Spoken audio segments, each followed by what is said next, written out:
Last week, we took the Orange Line BRT to Burnsville Transit Station.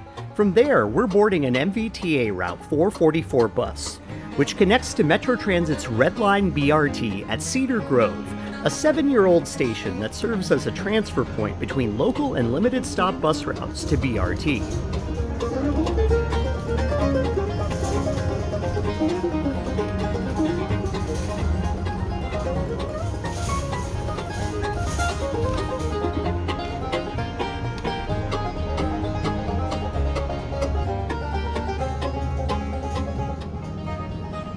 Regular bus connections are all via the island on Nichols Road, with the median BRT station accessible via a seriously long enclosed pedestrian bridge, which crosses the Cedar Avenue freeway, Minnesota State Highway 77 at this point.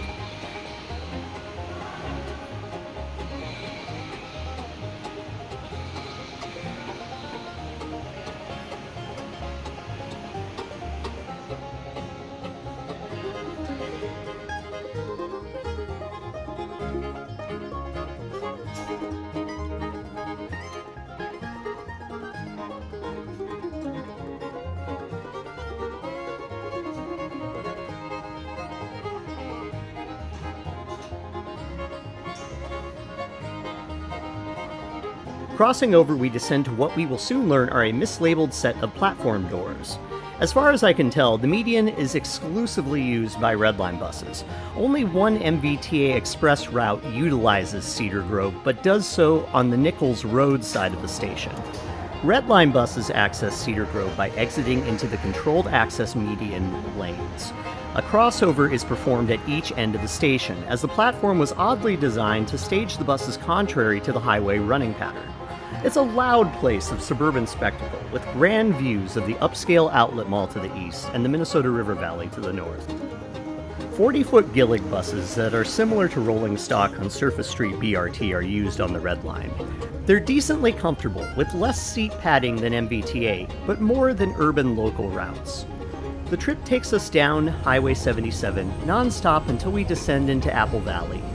This direction of the highway sees a lot of bus routes delivering commuters from the Mall of America into dense and well-established suburbs. There are 3 station stops in town on the Red Line, all along Cedar Avenue, which the highway is now called, state jurisdiction having ended at the last freeway exit. The Red Line presently runs just over 10 miles. Expansion to Lakeville, the town in which I spent most of my childhood, isn't anticipated until 2040. Arriving at the current southbound endpoint of Apple Valley Transit Center, we exit the bus via an automatic doorway into a station similar to Cedar Grove. Metro Transit's first foray into the South Metro, the Red Line offers commuters a mall-bound bus every 20 minutes on weekdays, 30 on weekends, and provides a mammoth parking structure for those not utilizing MVTA local routes from the exterior curbside platforms. Another crossover is present above Cedar Avenue, which brings us over to the northbound station for our trip to the Mall of America. The South Metro has a dedicated public transit base that are mostly park and ride commutership. Local routes through the suburbs are thoughtfully laid out through neighborhoods, with retail centers interspersed as well. But frequency and utilization rates among citizens of the suburbs remains lacking. Having ridden the MVTA for the better part of a decade, I found it to be a highly comfortable bus experience that I couldn't always enjoy, due to my schedule having me work late downtown or in suburbs without bus routes directly connected. That's the downside of a spoke and hub transit network in structure, but it's compounded by local buses running only every 30 to 60 minutes at best. Good enough for now, but not enough to grow ridership.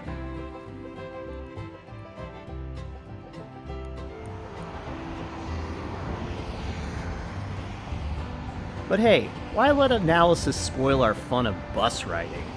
It's time to board via the sliding interior doors and make the inbound run. Ridership was good today in both directions on a Friday midday.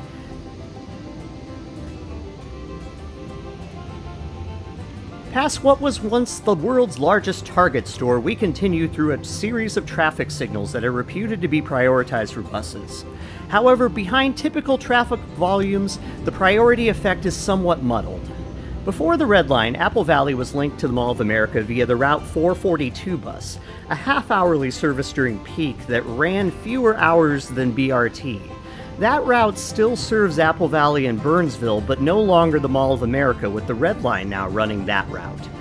There's good feeder service to the U of M on this corridor as well, but the Red Line will only take you as far as the Mall of America. Overall, the suburbs are better off for having BRT, but the local route connections leave a lot to be desired. On my trip, there were service industry employees, the elderly, folks of all ilk going to stores at this time of day. Industries beyond downtown really benefit from a robust commuter network. New projects could run in tandem with better personal vehicle and pedestrian interactions, walking trails, and the bike culture, all of which the Twin Cities is arguably infamous for.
And as a local might say, hey, we made it to the mall.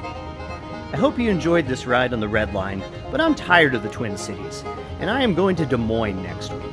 What's a bus system like in a metro area a fraction the size of the Twin Cities? Subscribe if that's of any interest to you.